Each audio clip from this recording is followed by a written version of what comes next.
Nous sommes en guerre.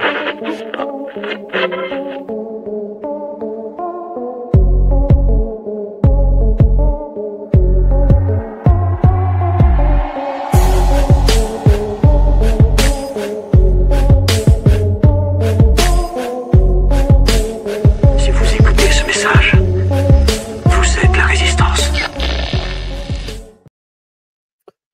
Bonjour tout le monde, ici Samuel Grenier. Nous sommes lundi le 5 mai et ça me fait plaisir de vous donner un compte-rendu sur la politique canadienne. Ce qui s'est passé la semaine dernière, vous le savez, nous étions en élection. Lundi le 28 avril, nous étions en élection et les Canadiens et les Canadiennes ont choisi la boîte à surprise.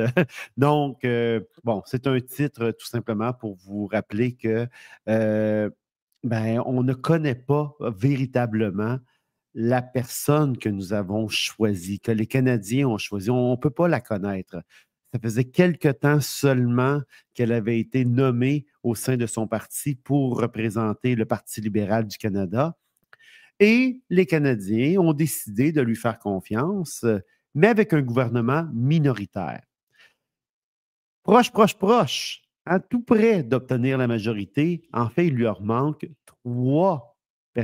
3 candidats qui auraient été élus dans 3 comtés différents au Canada. Sur les 343, si je me rappelle bien, c'est 343 comtés. Et ils obtenaient la majorité à la Chambre des communes. Donc, les Canadiens ont préféré donner un mandat minoritaire, c'est-à-dire dans un contexte minoritaire.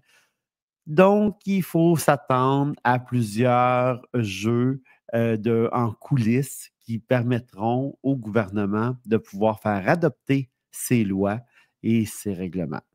Alors, pour vous faire un petit tour des résultats, le Parti libéral et le Parti conservateur sont les 2 partis qui étaient les plus populaires pour lesquels les Canadiens avaient un choix à faire. Il y avait d'autres partis, mais on va les appeler les tierces partis. Les 2 principaux partis, Parti libéral, Parti conservateur. Parti libéral a remporté 169 sièges en 2025 et le Parti conservateur, 143. Donc, on voit qu'il y a quand même une différence, là, 26 sièges de différence. Mais ce qui est important, c'est également de voir l'évolution, l'amélioration pour chacun de ces partis.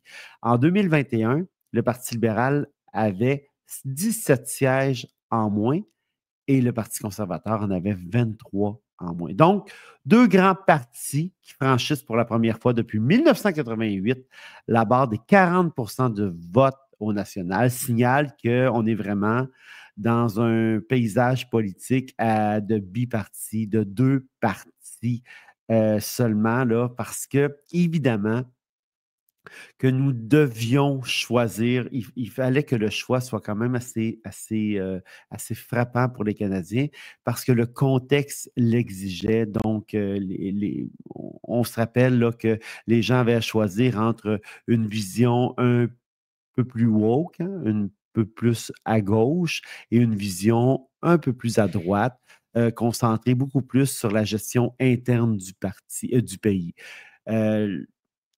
Je pourrais vous en reparler parce que c'est quand même 2 façons, 2 visions différentes de voir la gestion du Canada.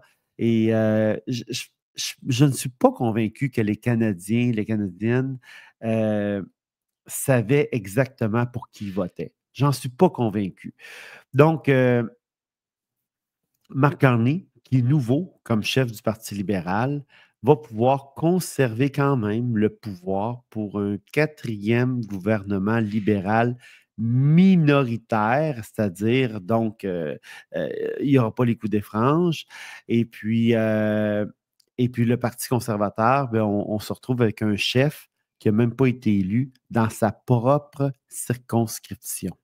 Donc, son travail d'ici cet été, c'est d'aller gagner son siège dans une autre circonscription où il y aura des élections qu'on appelle des partielles. Donc, ça va isoler le chef du Parti conservateur Ça va le mettre à l'écart de la Chambre des communes pour quelque temps, ce qui pourrait favoriser un jeu pour attaquer son leadership parce qu'il sera tenu à l'écart de la Chambre des communes. Donc, certaines personnes à l'intérieur même de son parti pourraient s'amuser avec le leadership et pouvoir remettre ça en cause. Donc, ça sera un élément quand même qui va être intéressant à pouvoir surveiller dans les prochaines semaines, prochains mois. Vous savez que le Canada, bon, c'est différentes provinces. Pour la plupart des provinces, il y a eu un gain au niveau des deux partis parce que, comme je le mentionnais, les deux partis ont dépassé le 40 et ils ont été chercher leur vote où? Ben, ils ont été chercher leur vote dans les tierces partis, les partis qui sont plus minoritaires, des partis qui sont là pour les idées, ben, ces partis ont vu leurs appuis s'effondrer. Donc, qu'est-ce qui a retenu l'attention? Ben, c'est que c'est Trump qui a été le catalyseur, bien involontaire peut-être, là, mais Trump a permis de vraiment poser la question à l'urne. C'est les tarifs punitifs, les propos d'annexion du président américain qui ont ressoudé l'électorat autour, dans le fond, soit des libéraux, surtout au Québec et dans les Maritimes.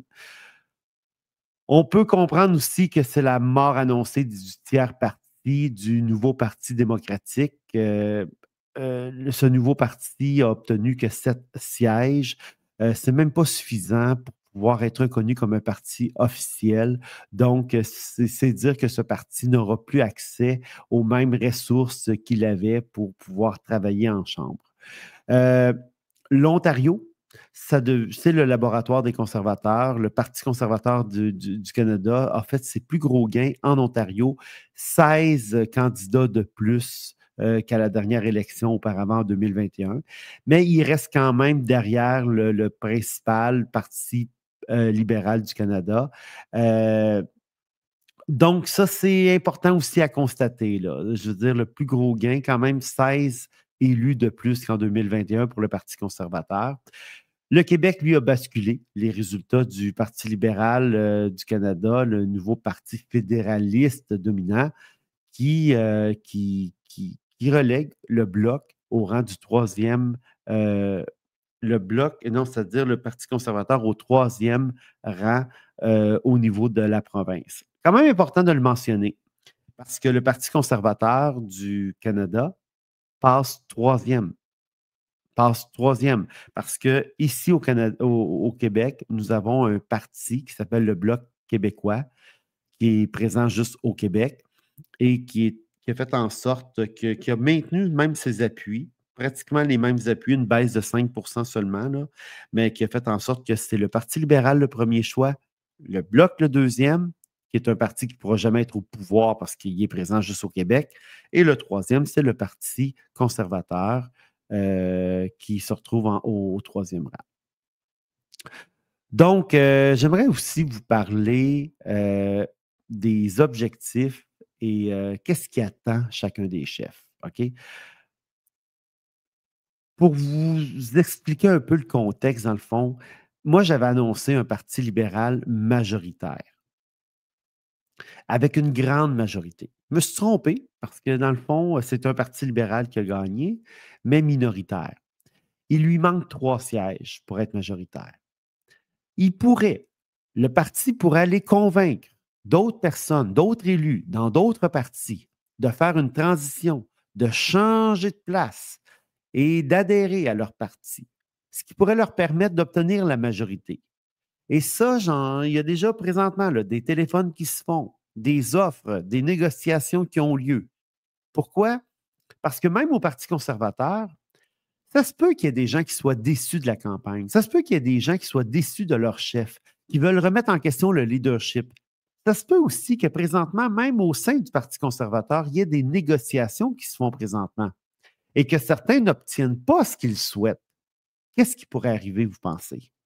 Bien, certains pourraient être tentés de traverser la Chambre, de traverser et de quitter leur formation politique, par exemple, que ce soit le Parti conservateur, il pourrait s'agir du Bloc québécois, pourrait s'agir d'un membre du Nouveau Parti démocratique ou de la seule élue du Parti vert. Techniquement, ce serait possible que le Parti libéral, qui est minoritaire, puisse convaincre 3 élus de d'autres formations, et puis comme ça, il pourrait devenir majoritaire. Et il y a un jeu de coulisses qui se fait avec ça. Et ça, c'est véritablement de la vraie politique, là. Mais on n'en est pas vraiment conscient. Ce ne sont pas des choses qui sont connues du public. On voit, il n'y a pas beaucoup d'informations qui coulent de ces actions-là, mais nous le savons dans le commentariat politique que ça se produit. Et force est d'admettre que peut-être que nous aurons des surprises très bientôt. Qu'est-ce que ces gens pourraient obtenir en échange? Qu'est-ce qu'ils pourraient exiger? Ils pourraient même jusqu'à se faire nommer ministre. Donc, un membre du Parti conservateur du Canada, élu sous cette bannière, pourrait devenir ministre.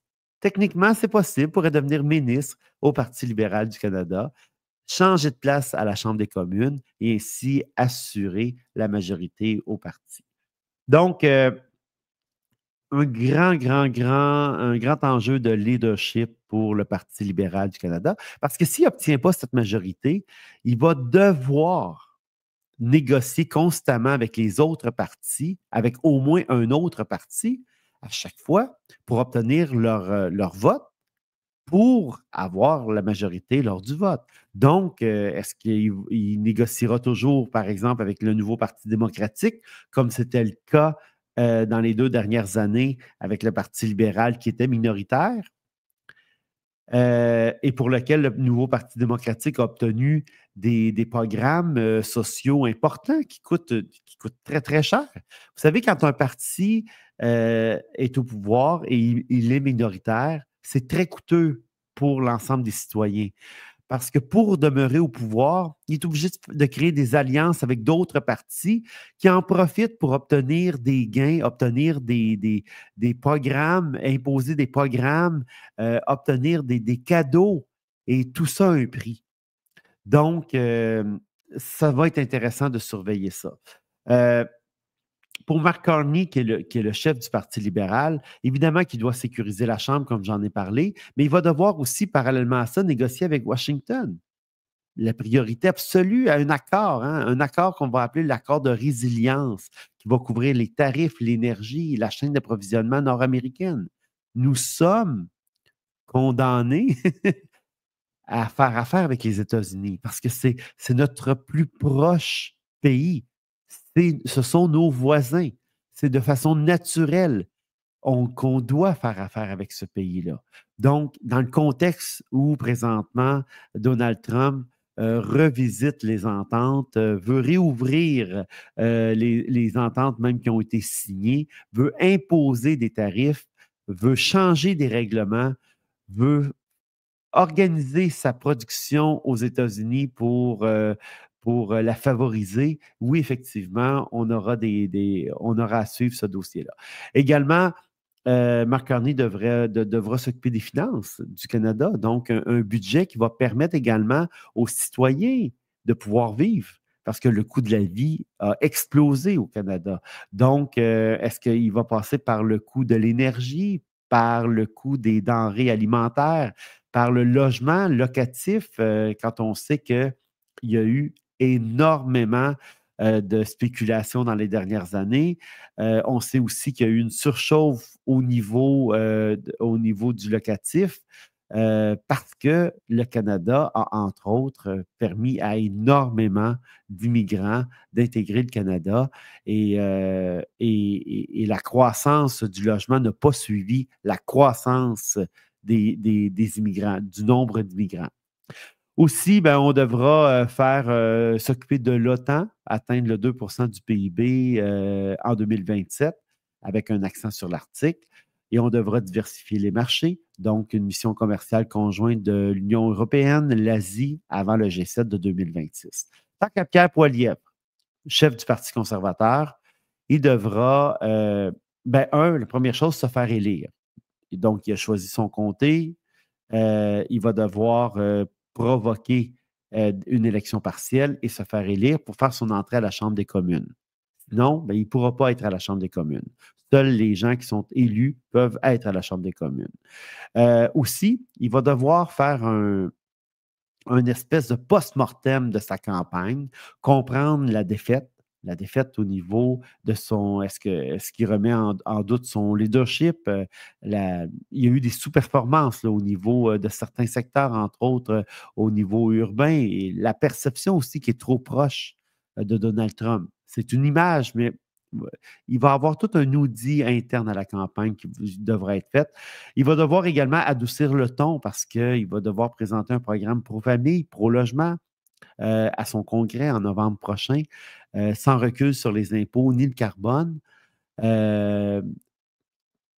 avec un ton qui va passer mieux parce que ça l'a fait partie des reproches qu'on lui adressait. Peut-être d'adoucir ce ton pour justement ne pas faire fuir son électorat un petit peu plus âgé. Et il devra aussi faire preuve énormément de leadership pour maintenir l'élan des 143 élus, parce que certains sont déçus là, de ne pas avoir remporté les élections. C'est un caucus qui est élargi, mais qui est très hétérogène.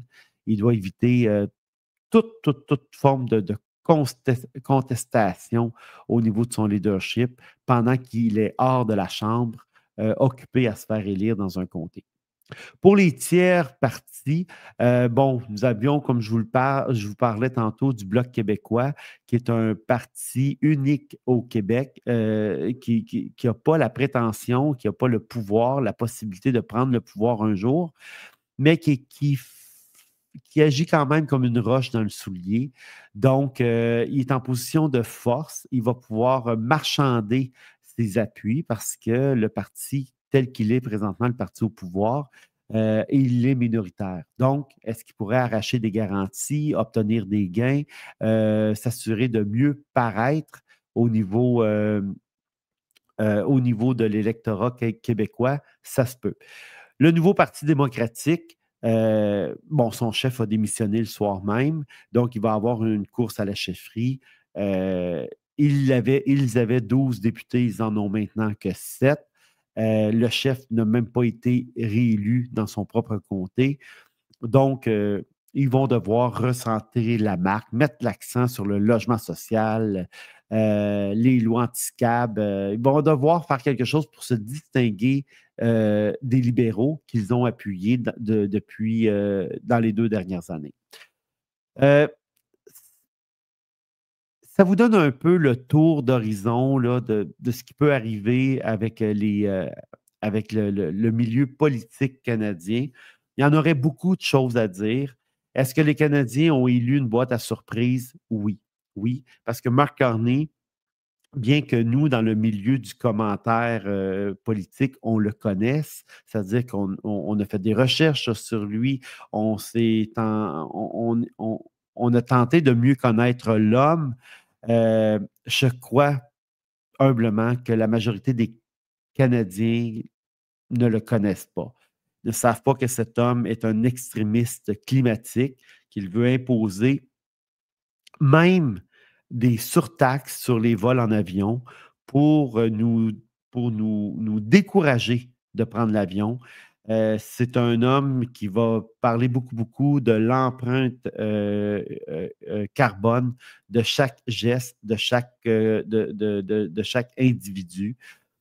Bien qu'il ait enlevé la taxe carbone sur nos transactions, il veut quand même avoir un système de taxation de carbone qui s'adresse aux grandes entreprises. Donc, indéniablement, ces entreprises vont devenir moins compétitives et puis ça va se retrouver dans les prix et les services que nous allons consommer. Je vous rappelle que vous pouvez vous abonner à ma chaîne YouTube. Évidemment que mon contenu est très quotidien. Je commente l'actualité politique, économique et sociale tous les jours. Et puis, venez me voir sur ma chaîne YouTube, Samuel Grenier. À la semaine prochaine.